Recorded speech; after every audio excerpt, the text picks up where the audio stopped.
میں سابقہ قسط جو آپ کے سامنے پیش کر چکا ہوں، اس قسط میں جہاں میں نے بات ختم کی تھی وہ یہ تھی کہ حضرت علی کرم اللہ تعالی وجہ الکریم ہوں یا ان کے سامنے آنے والے صحابہ کرام ہوں، ان میں سے کسی صحابی کا بھی آپس میں لڑنے کا ارادہ نہیں تھا۔ صحابہ کرام کا آپس میں لڑنے کا ارادہ نہیں، یہ کسی اور شرارتی کی شرارت ہے۔ جو کچھ ہوا شرارتیوں کی شرارت کی وجہ سے ہوا، جو میں پچھلی قسط کے اندر پیش کر چکا ہوں، اور یہ ریکارڈ ہو رہا ہے۔ جو حضرات سننا چاہیں گے وہ مجھ سے رابطہ کر کے یہ سارا کچھ نیٹ پہ محفوظ ہوگا، آپ سن سکتے ہیں، اور میرے پاس بھی یہ ساری قسطیں ہوں گی۔ آپ اگر اس پورے موضوع کو سمجھنا چاہتے ہیں تو پچھلی قسطوں کے ساتھ ملا کر سنیں گے تو انشاءاللہ العزیز پوری بات کی حقیقت سمجھ آ جائے گی۔ صحابہ کرام کا آپس میں لڑنے کا ارادہ نہیں ہے، نہ حضرت علی کرم اللہ تعالی وجہ الکریم، نہ ان کے مد مقابل آنے والے صحابہ کرام، ان کا نہ وہ لڑنے کا ارادہ کرتے ہیں نہ حضرت علی لڑنے کا ارادہ رکھتے ہیں۔ لڑنے کا ارادہ ان کا بھی نہیں ہے، لڑنے کا ارادہ ان کا بھی نہیں ہے۔ وہ مطالبہ کر رہے ہیں، اس مطالبے کے دشمن حضرت علی بھی نہیں ہے۔ ان کا جو مطالبہ ہے، خواہش علی بھی یہی ہے، حضرت علی بھی یہی چاہتے ہیں، اور صحابہ کرام کا جو مطالبہ ہے وہ بھی یہی ہے کہ آخر حضرت عثمان غنی رضی اللہ تعالی عنہ، خلیفہ ثالث عثمان غنی رضی اللہ تعالی عنہ کی شہادت ہوئی ہے، تو جو شہید کرنے والے ہیں وہ کون ہیں، کدھر ہے؟ اے علی، یہ تمہاری بغلوں کے اندر چھپنے کی کوشش کر رہا ہے، لہذا ان کو ہم چھپنے نہیں دیں گے، فوراً ان کو سزا دینی چاہیے۔ بس بات اتنی تھی۔ حضرت علی کرم اللہ تعالی وجہ الکریم فرماتے تھے کہ میں سزا دیتا ہوں، لیکن فی الحال کیونکہ میں آج حاکم بن رہا ہوں، آج حکومت پہ بیٹھ رہا ہوں، حضرت عثمان غنی پہلے سے حکومت فرما رہے تھے، جب ان کی بنی بنائی حکومت کے سامنے ان کی طاقت جب آئی تو حضرت عثمان غنی رضی اللہ تعالی عنہ کو انہوں نے شہید کر دیا۔ ان کی تو بنی بنائی حکومت تھی، میں آج بنا رہا ہوں، ابھی تک میری حکومت مستحکم نہیں ہوئی۔ اگر آپ اس طرح کریں گے کہ مجھے خواہ مخواہ یہ کہیں گے کہ ان قاتلین کو پکڑ پکڑ کر مارا جائے، قتل کیا جائے، تو جب میں یہ اقدام کروں گا تو ہماری حکومت ہمارے ہاتھ سے چلی جائے گی۔ یہ اہل سنت کی صحیح روایات کے اندر بیان آیا ہے، لیکن اہل سنت کی بیان کتابوں سے بیان کرنے سے قبل میں یہ دوسرے مذہب کی معتبر ترین کتاب نہج البلاغہ سے پیش کرتا ہوں۔ نہج البلاغہ یہ مد مقابل مذہب جو صحابہ کرام پر حملہ کرتا ہے، یہ اس مذہب کی کتاب قرآن کے بعد سب سے مستند کتاب جس کو وہ گردانتے ہیں، سب سے مستند کتاب جس کو کہا جاتا ہے وہ نہج البلاغہ ہے۔ قرآن کے بعد، ہمارا قرآن نہیں، ان کا قرآن، ان کے قرآن کے بعد جس کتاب کو وہ قرآن کے بعد مانتے ہیں اور کہتے ہیں قرآن کے بعد جس کتاب کا درجہ ہے وہ نہج البلاغہ ہے، بلکہ بعض اوقات تو وہ قرآن سے بھی بڑھا بڑھا کے پیش کرتے ہیں ہمارے قرآن سے۔ یہ کتاب، اس کتاب کا صفحہ نمبر 444، صفحہ نمبر 444، صحابہ کرام کا مطالبہ کیا ہے؟ بعد ما بوئیا بالخلافت وقد قال له قوم من الصحابة لو عاقبت قوما ممن اجلب على عثمان فقال عليه السلام يا اخوتاه اني لست اجهل ما تعلمون ولكن كيف لي بقوة والقوم المجربون على حد شوكتهم۔ صحابہ کرام نے جس وقت حضرت علی کرم اللہ تعالی وجہ الکریم کی بوئیا بالخلافت، خلافت کی بیعت لی گئی، تو قد قال لهم قوم من الصحابۃ، صحابہ کرام میں سے ایک قوم نے کہا، فقط مطالبہ امیر معاویہ کا نہیں ہے، مطالبہ فقط حضرت طلحہ کا نہیں ہے، فقط حضرت زبیر کا مطالبہ نہیں ہے، فقط حضرت عائشہ صدیقہ کا مطالبہ نہیں ہے، فقط حضرت انس بن مالک کا مطالبہ نہیں ہے، فقط حضرت ابو درداء کا مطالبہ نہیں ہے، صحابہ کرام میں سے ایک بہت بڑی جماعت کا مطالبہ تھا۔ انہوں نے مطالبہ کیا لو عاقبت قوما ممن اجلب علی عثمان، انہوں نے کہا عثمان غنی رضی اللہ تعالیٰ عنہ کو شہید کیا گیا ہے، لہذا جتنے بھی قاتلین ہیں ان کا تعاقب کیا جائے اور ان کو فوراً سزا ملنی چاہیے۔ لیکن حضرت علی کرم اللہ تعالیٰ وجہ الکریم نے یہ نہیں فرمایا میں سزا نہیں دوں گا یا تم میرے دشمن ہو۔ حضرت علی نے کیا فرمایا؟ یا اخوتا ہو، اے میرے بھائیو، کیا فرمایا؟ اے میرے بھائیو، یہ نہیں فرمایا میرے دشمنوں، آج دشمن بنایا جاتا ہے، فرمایا یا اخوتا ہو، اے میرے بھائیو، انی لست اجہلو، میں کوئی جاہل نہیں ہوں، میں یہ نہیں ہے اس معاملے سے بالکل ناواقف ہوں، مجھے پتا ہے ہمارے امیر عثمان غنی رضی اللہ تعالیٰ عنہ کو شہید کیا گیا، لیکن معاملہ کیا ہے؟ ولیکن کیف لی بقوۃ والقوم المجرمون علی حد شوکتہم، جو مد مقابل قوم ہے وہ پوری طاقت کے اندر ہے، وہ کیا ہے؟ پوری طاقت کے اندر ہے، دیکھو ان کی بنی بنائی حکومت کو ختم کر دیا انہوں نے، میں تو آج بنا رہا ہوں، یہ پوری طاقت کے اندر ہے۔ وَإِنَّ لِهَٰؤُلَاءِ الْقَوْمِ مَادَّةً، اور پیچھے سے ان کو پوری مدد مل رہی ہے۔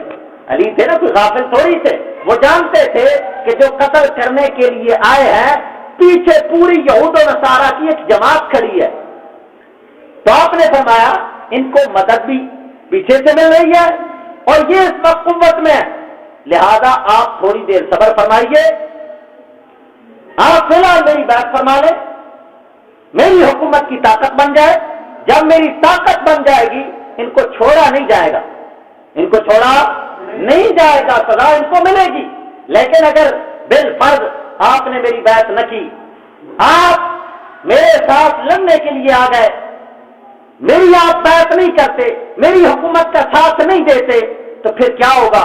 حضرت علی نے فرمایا واللہ لا تفعلن او لینقلن اللہ عنکم سلطان الاسلام ثم لا ينقله الیکم ابدا حتی یعذر الامر الی غیرکم، اگر تم میری بات نہیں کرو گے یہ حکومت کا معاملہ کہیں اور منتقل ہو جائے گا، اور ایسا منتقل ہوگا پھر کبھی تمہارے ہاتھ میں نہیں آئے گا۔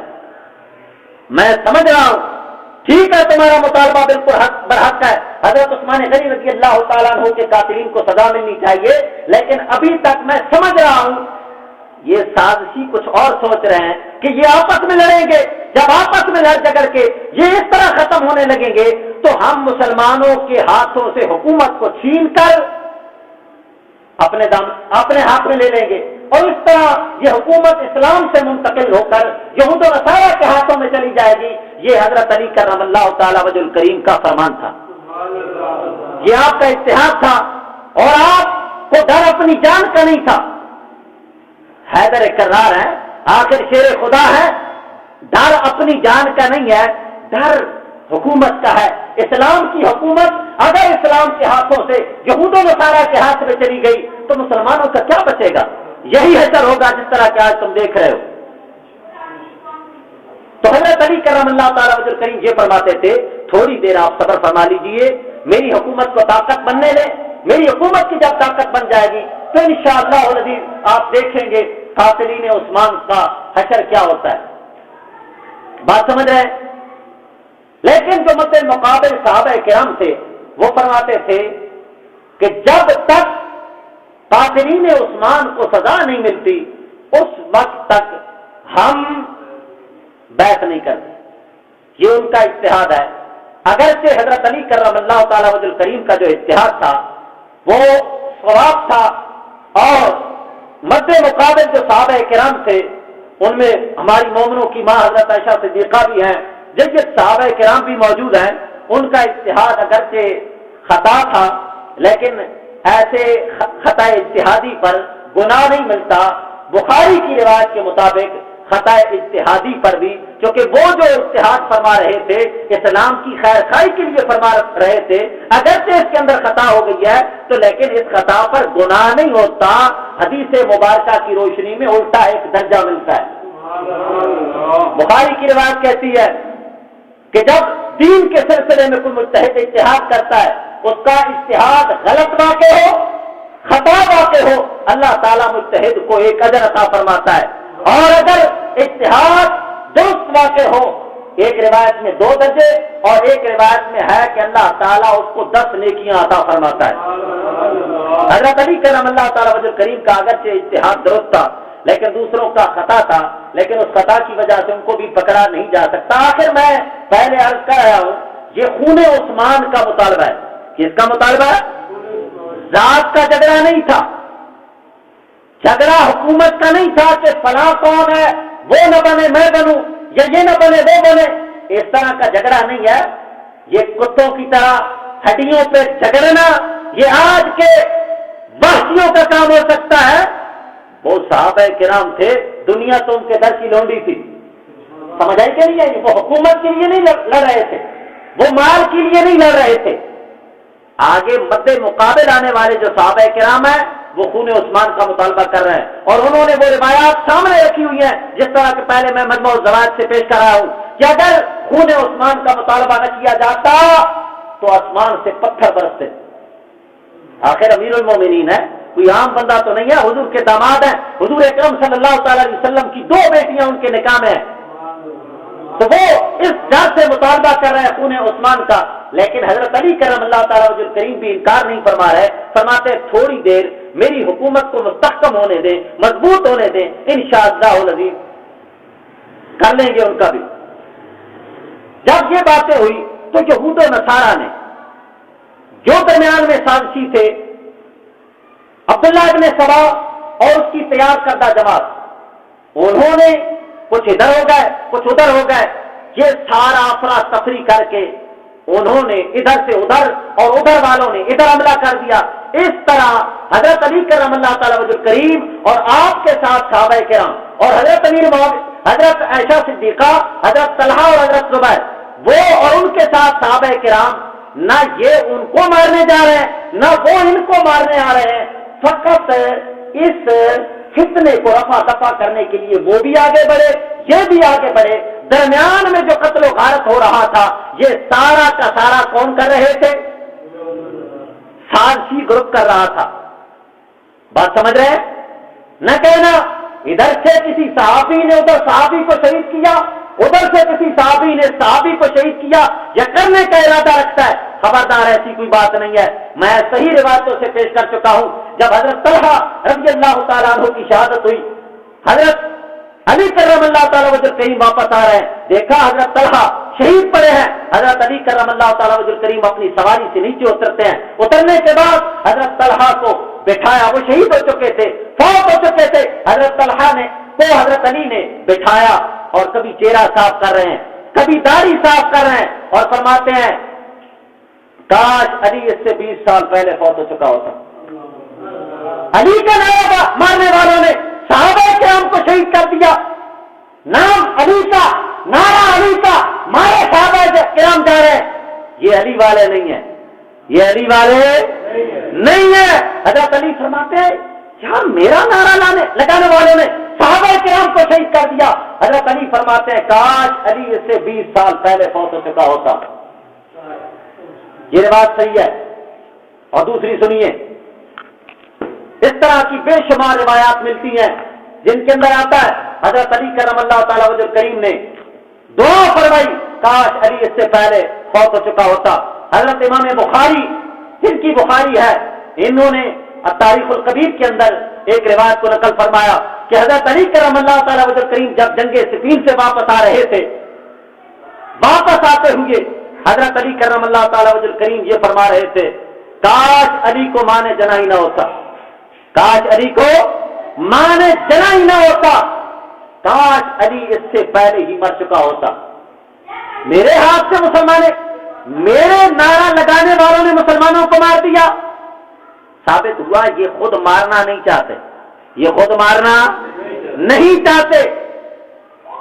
جب یہ معاملہ ہو گیا، حضرت علی کرم اللہ تعالیٰ وجہ کریم سے اس طرح کی روایت بے شمار ملتی ہیں۔ مجمع الزوائد کے اندر، یہی مجمع الزوائد، اس کے اندر یہ روایت موجود ہے کہ حضرت سلمان بن سرد صحابی ہے،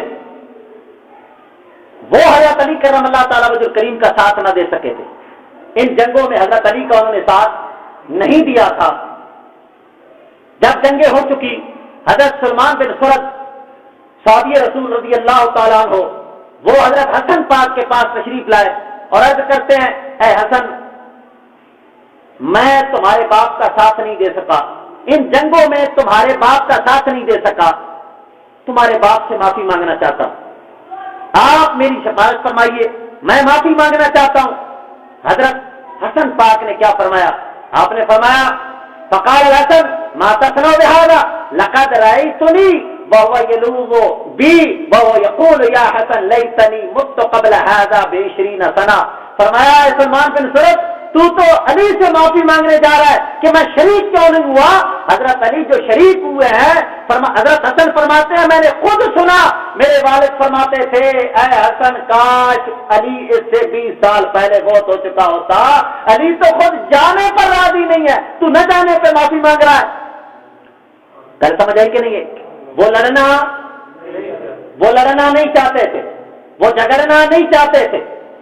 باقی جو معاملہ بھی ہوا یہ فتنے بازوں نے کیا, فتنے بازوں نے جو بھی کیا نہ یہ ان سے لڑنا چاہتے ہیں نہ وہ ان سے لڑنا چاہتے ہیں.